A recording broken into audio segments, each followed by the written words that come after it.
Selamat bertemu lagi di modul manajemen laboratorium. Saya Prof. Agnes Kurniawan dari Departemen Parasitologi FKUI. Pada kesempatan ini, topik yang akan kita bahas adalah mengenai penjaminan mutu laboratorium kesehatan. Mutu laboratorium artinya adalah bahwa mendapatkan hasil yang benar secara langsung setiap saat dan tepat waktu dengan sumber daya yang efektif dan efisien baik dari tahap pre-analitik, analitik hingga pasca analitik.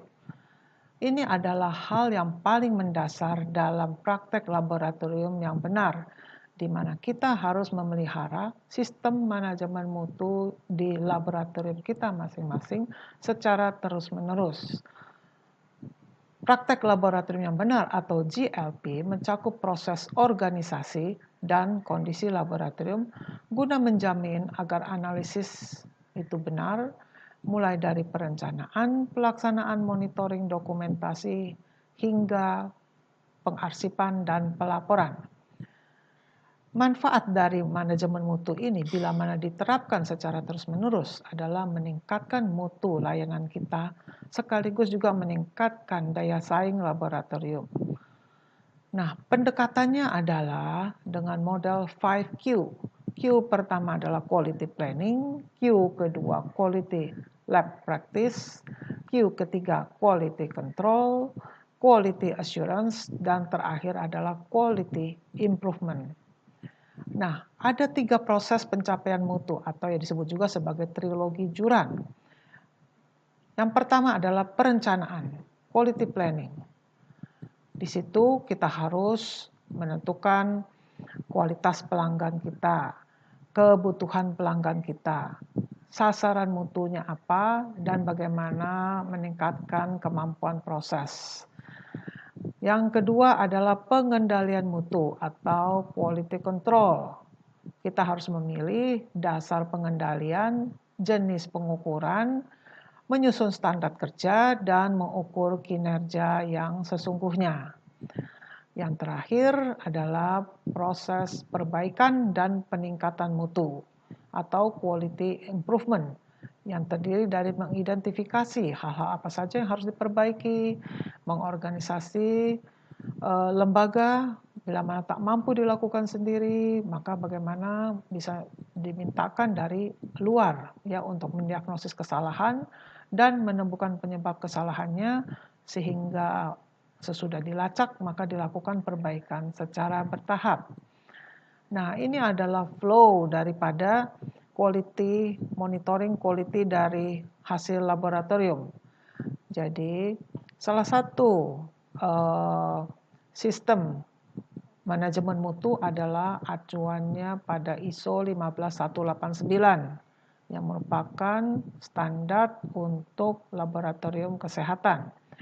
Di sini dari sistem manajemen mutu ini ada kebijakan mutunya, ada pula pemantapan mutunya.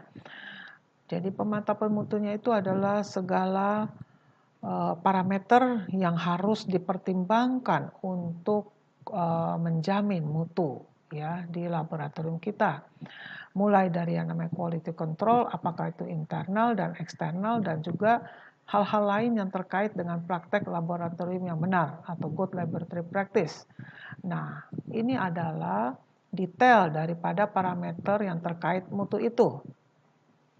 Seperti tadi sudah disebutkan, staff yang qualified, jadi harus SDM yang handal. Fasilitasnya harus mencukupi, mulai dari ruangan dan fasilitas yang menjadi supporting sistemnya. Tersedianya pemeriksaan yang memadai, jadi jenis layanan apa saja untuk lab kita. Tersedianya SOP yang baik, spesimennya yang memenuhi syarat, penanganan dan penyerahan spesimen yang baik, processing spesimen yang benar, identifikasi ahli coating dan distribusi sampel yang benar, kehandalan hasil pemeriksaannya, turnaround time. Jadi kalau kita menjanjikan memang untuk pemeriksaan feses parasitologi itu 2 hari, ya harus kita tepati. Dalam waktu 2 hari itu hasil sudah bisa diserahkan kepada si pasien. Format pelaporan yang benar, angka rujukan. Angka rujukan itu ada yang secara kualitatif, positif atau negatif, ada pula yang kuantitatif, jadi menunjukkan titernya ya, atau menunjukkan jumlah parasitnya per gram tinja, misalnya telur per gram tinja, jumlah parasit pada pemeriksaan malaria misalnya. Lalu komunikasi yang baik dengan pelanggan. Nah, jadi bukan hanya sekedar layanan pemeriksaan yang benar, akan tetapi komunikasi dengan pelanggan juga penting ya untuk mutu laboratorium kita. Nah, ini adalah flow daripada layanan laboratorium yang dimulai dari pre-analitik, analitik, hingga pasca analitik. Di sini ada juga proses-proses yang tidak terkait dengan proses analitik ya, seperti hal-hal yang terkait dengan administrasi ya. Akan tetapi itu berperan penting ya. Tadi sudah dibahas pada sebelumnya ya, topik sebelumnya. Nah, khusus untuk pengendalian mutu ini ada dua macam pengendalian mutu ya. Pengendalian mutu yang dilakukan secara internal oleh staf yang ada di lab tersebut, dan pemantapan mutu yang dilakukan secara eksternal. Jadi kita meminta laboratorium ataupun organisasi yang lain untuk menilai ya pekerjaan kita. Nah, ini bisa lewat external quality assurance scheme ya, ada misalnya secara nasional ataupun internasional, uji banding ataupun uji profisiensi ya.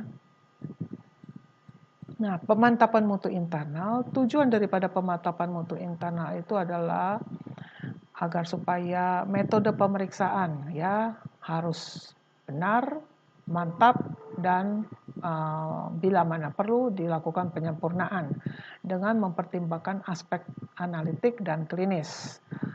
Kemudian hasil yang dikeluarkan juga harus benar dan akurat. Dan kalau misalnya ada perbaikan terhadap penyimpangan, itu bisa dilakukan segera. Misalnya saja ketidaksesuaian usia, ketidaksesuaian jenis kelamin, ataupun ada misspelling dalam nama misalnya, dan seterusnya. Yang ketiga adalah memastikan bahwa semua proses ya, mulai dari yang pre-analitik itu ya sampai dengan pasca analitik itu memang dilakukan dengan benar ya. Lalu yang keempat adalah mendeteksi penyimpangan. Seperti kalau misalnya dilakukan pemeriksaan serologi akan tetapi hasilnya ternyata kok tidak ada. Jadi tidak terlihat warnanya pada pemeriksaan dengan ELISA. Nah, kenapa? Nah, itu harus dideteksi apakah reagennya sudah benar, apakah kontrolnya sudah dimasukkan. Nah, jadi harus bisa dilacak. Jadi dan sehingga bisa dilakukan perbaikan ya. Jadi harus mampu dilacak dan segera dilakukan perbaikan. Oh, ternyata lupa dilakukan inkubasi dengan konjugatnya misalnya. Nah, itu harus bisa dikoreksi dengan segera. Yang kelima adalah membantu perbaikan pelayanan kepada pelanggan, customer satisfaction. Jadi kepuasan pelanggan ini juga menjadi bagian daripada pemantapan mutu internal. Nah, tadi seperti sudah disampaikan berkali-kali bahwa ada 3 tahap dari pemantapan mutu internal, mulai dari saat pasien itu datang atau spesimen itu datang di tahap pre-analitik, hingga proses analitik, hingga pasca analitik. Nah, bagaimana dengan kegiatan pemantapan mutu eksternal? Pemantapan mutu eksternal ini adalah kegiatan yang diselenggarakan secara periodik oleh pihak lain di luar laboratorium kita untuk memantau dan menilai kinerja dari laboratorium kita dalam bidang pemeriksaan tertentu. Misalnya saja PME parasit dalam darah. Jadi itu bisa saja diberikan misalnya slide apakah itu isinya adalah malaria atau filaria misalnya itu ya. Atau bisa juga PME versus parasitologi. ataupun PME untuk kultur jamur misalnya ya, atau PME di bidang hematologi, atau di bidang urinalisis, atau di bidang bakteriologi, dan seterusnya ya. Nah, bisa saja penyelenggaranya itu pemerintah, seperti yang ada di Indonesia ya, PME itu diselenggarakan oleh pemerintah lewat BBLK. Ada 4 BBLK di Indonesia ini, BBLK Jakarta, Balai Besar Laboratorium Kesehatan di Jakarta, di Palembang, di Makassar, dan di Surabaya ya. Bisa juga bahwa PME ini diselenggarakan oleh swasta atau organisasi profesi atau internasional. Misalnya saja beberapa organisasi internasional yang menyelenggarakan PME ini, misalnya RCPA yang ada di Australia, atau ICAS UK NECAS yang ada di Inggris, atau bisa juga yang di Kanada ataupun di Amerika ya. Kita bisa mendaftar untuk ikut dalam PME tersebut ya, dan tentunya ada biaya yang memang harus dibayarkan. Setiap Labkes wajib mengikuti PME yang diselenggarakan oleh pemerintah. Ini adalah suatu kewajiban dan ini sudah diatur oleh undang-undang yaitu Permenkes nomor 411 dari tahun 2010. Nah, apa bedanya internal quality assurance dengan external quality assurance? Apa bedanya antara PMI dengan PME? Jadi kalau misalnya pemantapan mutu internal itu hasil bisa segera diketahui, akan tetapi kalau misalnya pemantapan mutu eksternal, hasil itu tidak bisa segera diketahui. Jadi memerlukan beberapa waktu, ya. Kemudian frekuensi daripada testingnya itu, ya setidak-tidaknya harian. Jadi ini pada pemeriksaan-pemeriksaan di lab umum, misalnya hematologi, yang menggunakan mesin-mesin, maka mereka melakukan pemantapan mutu secara harian di mana nilai-nilai tersebut harus masuk ya dalam nilai yang sudah ditetapkan sesuai dengan nilai kontrolnya. Bisa juga itu per batch reagen atau per shift ya. Sedangkan kalau external quality assurance itu tidak bisa diselenggarakan sesering pemantapan mutu internal, akan tetapi dilakukan secara periodik misalnya, atau siklus kita sebut. Dalam 1 tahun ada 4 kali ya pengiriman sampel untuk dilakukan pemeriksaan oleh laboratorium kita, atau ada juga yang 2 kali, atau bahkan ada juga yang 6 kali atau 8 kali, tergantung dari penyelenggaranya. Konsentrasi. Konsentrasi itu pada pemantapan mutu internal bisa dikatakan normal dan tidak normal, akan tetapi kalau ikut dalam external quality assurance ya, itu bisa berbagai konsentrasi ya. Kemudian untuk penilaian itu kalau untuk pemantapan mutu internal hanya mencakup impresisi, sedangkan kalau external quality assurance mencakup akurasi dan impresisi. Ini biasanya berhubungan dengan pengukuran-pengukuran yang secara kuantitatif ya, yang umumnya dilakukan dengan mesin-mesin.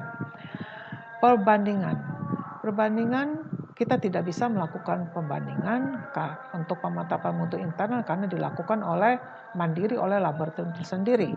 Akan tetapi lewat pemantapan mutu eksternal kita bisa membandingkan kinerja lab kita dengan lab lain yang sama-sama ikut dalam PME yang diselenggarakan oleh organisasi tersebut ya, sehingga kita bisa mengetahui performance ya kinerja daripada laboratorium kita. Nah, pada akhirnya kita bisa menyimpulkan bahwa manajemen mutu itu terdiri dari perencanaan, pengendalian, dan peningkatan mutu, dan itu mencakup pemantapan mutu internal, eksternal, dan akreditasi. Demikianlah mengenai pemantapan mutu internal, eksternal, dan atas perhatiannya saya ucapkan terima kasih.